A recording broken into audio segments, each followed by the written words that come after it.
Hey, Mike, the people want to know where you got your hoodie from. Your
It's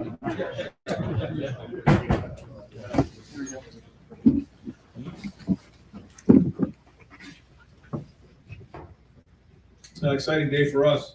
Third CFP appearance in the last 4 years. So certainly a lot of energy and life in the Woody today. So excited to get going here on this month. Okay, we'll open up the press conference today. Front row, Dave Biddle, 24/7 Sports. Brian, how do you get your guys back up for this and for like a pretty possibility way? It seems like it might be not that hard to get them back up for it. You know, you have like a second life. So is that a challenge? But CJ was talking about things with people last week. They're going to play a full game. You guys aren't in the CFPs, and I'm not sure yet. Is that a challenge to get them back up for this, or is it like not a challenge at all? Oh, I mean, today there was just so much energy in the Woody. You could feel it when you walked in early on. We had a team meeting before the selection and had a staff meeting before and just talked about what the possibilities would be. And then when you saw the name come up, it was just a shot of adrenaline in the whole building. So the goal was to be in the CFP at this point. That was it. We started the season. Here we are. Strange way to get here, but that's it at the end of the day. So it's a new season, and you learn from the past. And there's been precedence on this. You look last year, Georgia lost to Alabama in the SEC championship. I think it was 41-24, and then went on to win the whole thing. So now it's a matter of what we do moving forward. Certainly, the games at the end of the year is going to get back in our minds as motivation, but now it's just all about maximizing this month. Right behind him, Stephen Eads, Cleveland Stop.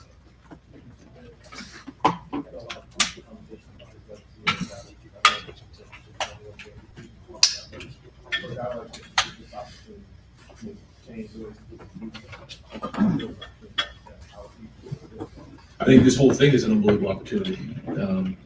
You just never know how these years are going to go, and here we are. And this opportunity wasn't available a few days ago. It wasn't available yesterday, but it is now. And I think that's the thing is you look into last week, everyone's just dying to have this opportunity to have a shot to go win this, and now we do. And so whoever it is, the whole team wants that opportunity. And life's all about that. So what are we going to do with it? That's the challenge here this next month.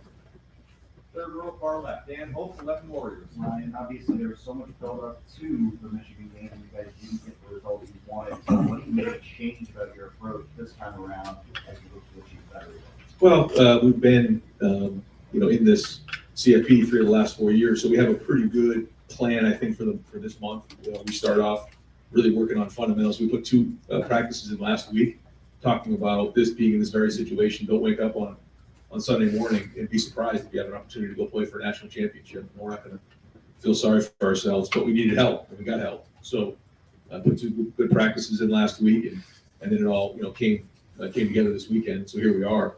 I think we did a really good job. In 2000 to get ready to play in that Clemson game. We'll use that same formula as we prepare for this game. But I think the fundamentals is the first part. We got to really hammer in the first week or so, and then this game plan and try to do as much as we can here on campus, and then we get on site down in Atlanta and go through a game preparation. So, certainly looking back on the last game, we just had too many explosive plays. And so, as coaches, you got to make sure you're looking at, are you putting your players in position to be successful? That's it. And then if not, then why isn't that getting done? And so, a lot of looking in the mirror last week and figuring out why that didn't happen. And so, at the end of the day, it comes down to accountability and ownership, and it starts with me, and then it goes right to the coaches and on to the players. And, it's easy to point the finger at somebody else or what's the reason why. And what you have to do is take a look in the mirror and figure out why that is. And so there's a lot of those great conversations that happened last week, as hard as they were, but we'll find out if we can come out of this thing stronger. Take a bench to Lander. Yeah, right. Just building off of that, you mentioned a second ago that game at the end of the season, using it as motivation. The potential to have a rematch essentially in the national championship stakes, it's down. What would that mean to have that rematch? Use that motivation just to have that possibility where I would say Michigan can beat the national championship. Yeah, I mean, you don't want to get ahead of yourself, but that would be unbelievable, right? I mean, it would be historic to have that opportunity. And to say that we haven't thought about that, of course we have. Everybody's thought about that. But the draw that we have is we're going to go down to Georgia and play the defending national championships in Atlanta, which is, someone said that at the beginning of the year, you get to go play the defending national champs in Georgia. Let's go do it. You got to go play those guys in order to go play for a national championship. So that's where our focus is going to go, and then we'll go from there. they're a very good team. Kirby's obviously done a great job, and especially, really breaking that threshold last year on the national championship. That's something that got a lot of respect for. He did that. That was a long time coming there, and he did it. And hats off to him. And then they came back this year, really playing well, and did a good job working through the whole season, undefeated. Played really good in the SEC championship game, and they have a lot of weapons, and they're very well coached. So big challenge for everybody across the board, but something that going into the season, we knew we were going to be in the situation to go play for it all. George was going to be in a way. So however we got here, we're here, and now it's time to go to work. We'll go deep center field, Bill Landis, Rivals. Hey, Ryan. I'll be right here. Sorry. You mentioned on Saturday on ESPN that, you guys weren't going to play tight. There was not going to be sort of any of that feeling, I guess, maybe you had leading into your last game. Is the fact that you all are probably going to be underdogs in a game like this, it's not something this program experiences all that much. Can that help you guys play looser on this kind of stage? Maybe. We'll have to see as the week goes on and as the month goes. But it all just happened really fast here in the last 7 days. So get our feet underneath us and go to work. But I don't know how many people are going to give us a chance in this game. We'll have to see. But it really is just about the guys in Woody right now and their mindset as they go on this journey here this month. But it'll be something that will be unique to this year. Haven't been in that situation. Right next door, Spencer Holbrook, Butler Monroe. Ryan, this past week, did you find it a little refreshing to be able to do that much self-scout and not know what's in front of you, just because you can kind of focus on yourself and yourself only and not even be able to think about, who you might be playing in the weeks ahead?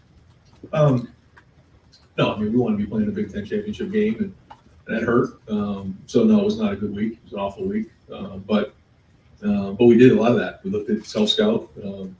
We looked at Georgia. We looked at up north. We even got ahead on the game plans on those. Just that if we're in this situation, let's not be a week behind. We worked pretty hard on that in all three of those areas, and so it was good to take a hard look at everything that went on this season and figure out where we need to be as we head into this stretch here in December.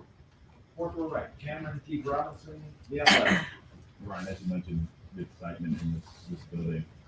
Like you said, this was an expectation. You guys wanted to play for next championship all year.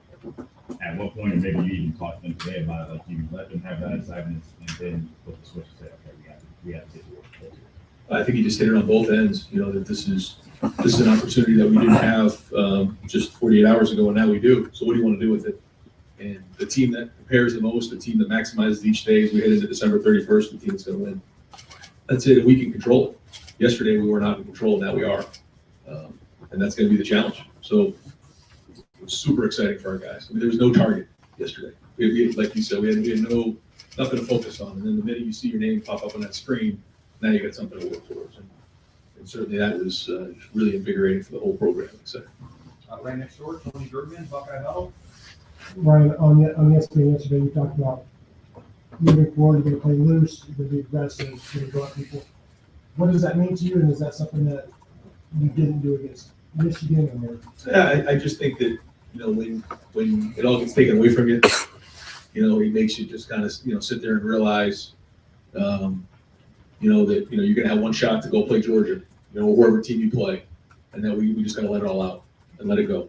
And, there'll be no fear of failure. We're going to go play as hard as we possibly can and be aggressive. But that's the way that we've done it here, And so, but when it almost all gets taken away from you, it's a stark reminder that you got to make sure that's how you're playing your game. And that's the way that we're going to attack this month. Fourth row middle, Pat Murphy, 24/7 Sports. Ryan, you've talked a lot over the last year or so about the pressure of this program. You can't lose and those type of things. For you personally, another loss to Michigan, but now you get this chance to prove something on a bigger level, a different level. How do you feel that as opposed to everything else that you talked about? It's an opportunity. That you weren't guaranteed, and now you have it.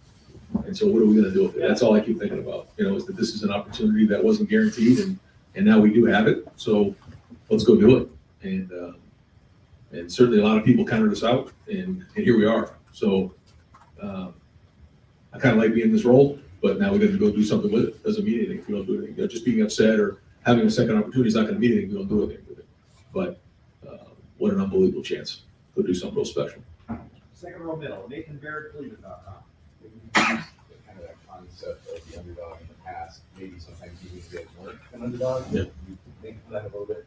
Well, now you are. I mean, there's been a national champion, and you clearly would be the underdog against Michigan in most cases. How does that sort of change? Does that change the mindset this week? Is it something you have already felt around here a little bit, but there's a different chip on the shoulder? I think we'll see as the month goes on, but I hear what you're saying. And they're a very, very good team. They're defending national champs. They just put 50 on LSU in the SEC championship game. They're a very good team. And so, we're going to have to be on our game. We have to play really good. And so, we'll see as the preparation goes. But these guys obviously are going to have our guys' attention in a big way. And they know how they have to play in order to win this game. But, I mean, how fun is this going to be to go play out there? I mean, with a team that's just had it all taken away from them, but now they have an opportunity again. So, just excited to get to work here. Third row right, Dylan Davis, Delaware Gazette. I know he was being late, so you have to update contracts in the coming days. Yeah. Is that a decision of whether he's going to play because he's going to opt in?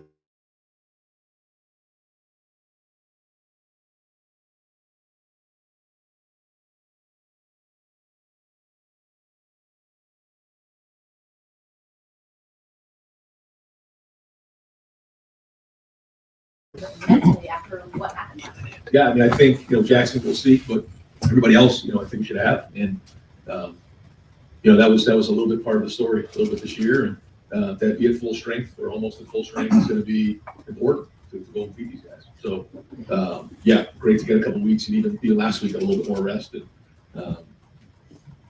I think that, the running back position, especially those guys, it was hard for them. There's nobody that wanted to play, get on the field more than Trey and mine, but they just had some things that were just limiting what they could do. And I give them a lot of credit for keep trying it every week, but it was just, there's two things. There's one, you can get, bruised or you can get kind of hurt. There's things where you get injured that you just physically can't do it, and it gets frustrating. This allows us some time to heal from those so that, we can hopefully get some of that stuff behind us so we can have a full strength team going into it. It's a lot of different positions, but I give those guys a lot of credit for trying it every week and getting out there and grinding through it. But it'll be nice to have, be at full strength. Right row, Whitney, Adam Gates, WDNS 10 TV. Coach, you used the term scars a lot to keep guys in the commission last year. This is probably one of the deeper scars this program faced in a while, but you have an opportunity to immediately heal it. What is the mindset right now around the way? Just 2 days ago, I'm sure it wasn't, it's a solemn thing. How do you immediately put the pace on this? Well, we talked about it midweek when we went out to practice, and then a couple guys, and, we talked to the team about, if this happens over the weekend, don't wake up again on Sunday and be like surprised that this is happening. Like this is going to happen, and we're going to have an opportunity. And when that opportunity comes, we got to be ready to roll. And it's all kind of happened the way that we thought it would. And so now we just got to go run with it and go do it. And again, I keep saying opportunity because if you think about what could be, boy, what an amazing story this could be. But I think our guys understand that. They know what happened and they know what could happen. So at the goal was to be in this situation, not fourth, not whatever, but not to lose that game, but to be in the CFP. We're in the CFP. We're 2 games away from winning the national championship, and that's the mindset of our guys. You guys have talked earlier about goals.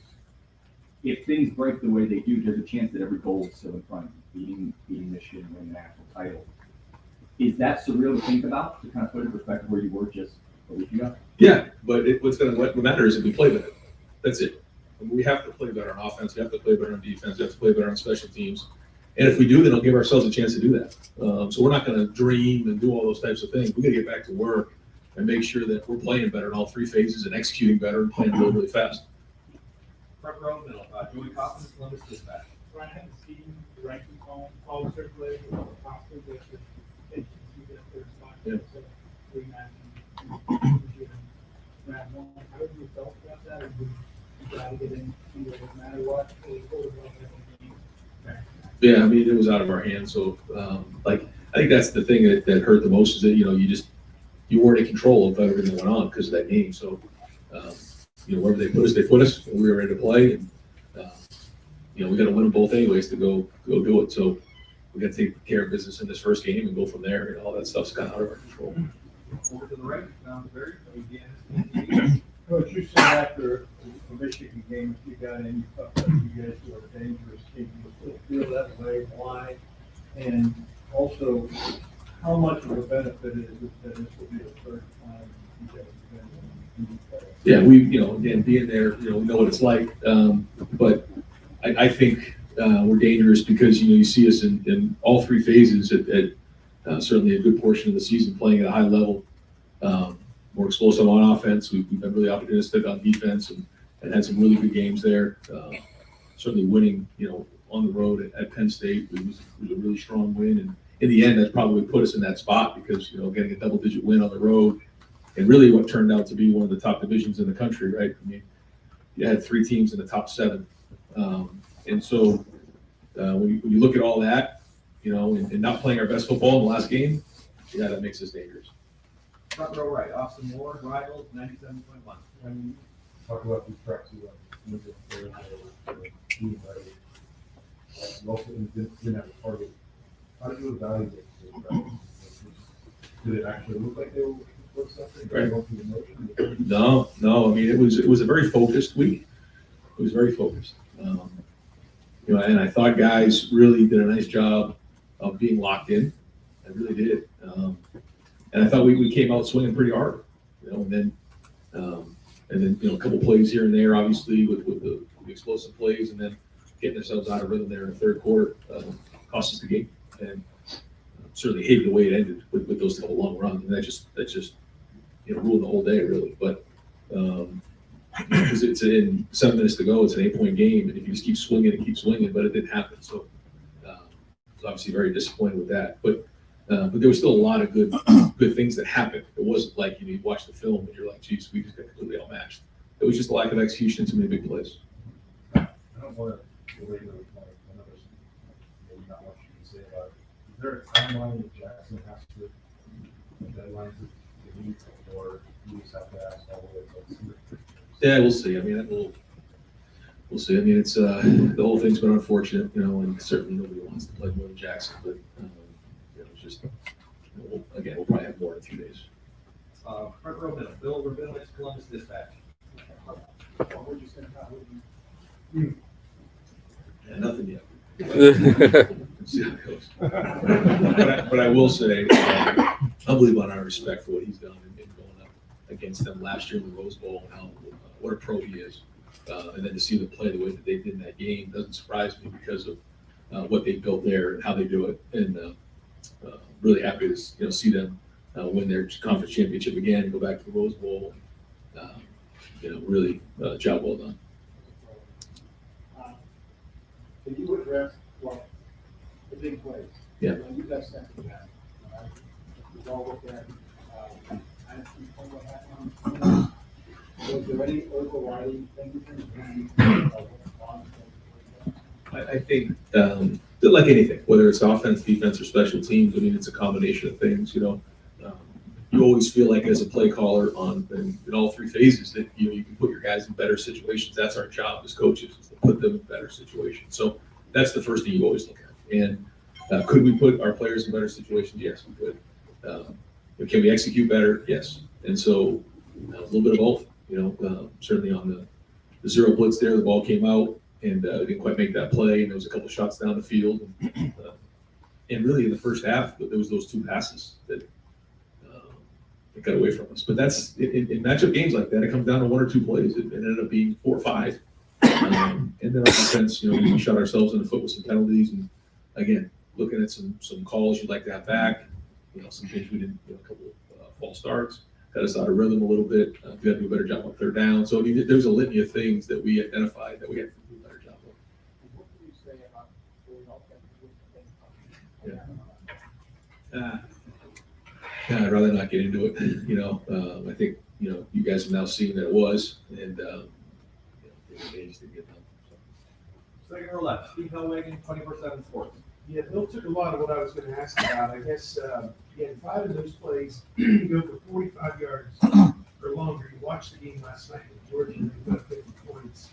And it looked like they were doing it do 3, 4, 5 play drives, you know, we're hitting some big plays there too. Just, I don't know how important is it in this game to be letter perfect with calls, execution, et cetera, or you're going to be looking at another 50-point game going up on the board. I think when you look at the CFP, and I don't know where it was based off of last year, but I think the winning team usually scores, 49 to 50 points. So, got to play well on offense. Like you said, everything's going to have to be on point. Execution's going to have to be on point. Game plan will have to be on point. Think about the game we played against Clemson. It was, we had 49 or something like that. So, you're going to have to score points against a team like this, that's for sure. Second row, middle, Doug Lynn, Reese, Cleveland.com. This question is basically, can you take us through the last 190 hours of your life? Specifically, how tough was it Saturday night, immediately afterward? When did you really start to think about, hey, we could get in? And then where did you watch the USC-Utah game, and how did you watch the USC-Utah game? Yeah, I mean, and you can imagine what that was like, or maybe you can't, but it was awful. Rather not get into it, but it was a bad week. But I went back on the road recruiting, and then that night I was doing a home visit in Cincinnati, drove from Cincinnati to Columbus for the first half, and then made it home and watched the rest of it at the house. So did you have it on radio, on your phone, on TV, or in the passenger seat? Yeah, on the radio. Did you think Saturday night after the loss we could still make it, or like when do you start processing that possibility when you're dealing emotionally with such a different thing? Yeah, I mean, it takes a couple of days to get there and figure out what's next, but as you start to get towards Monday, Tuesday, and get the guys together and say, okay, what's the plan for this week?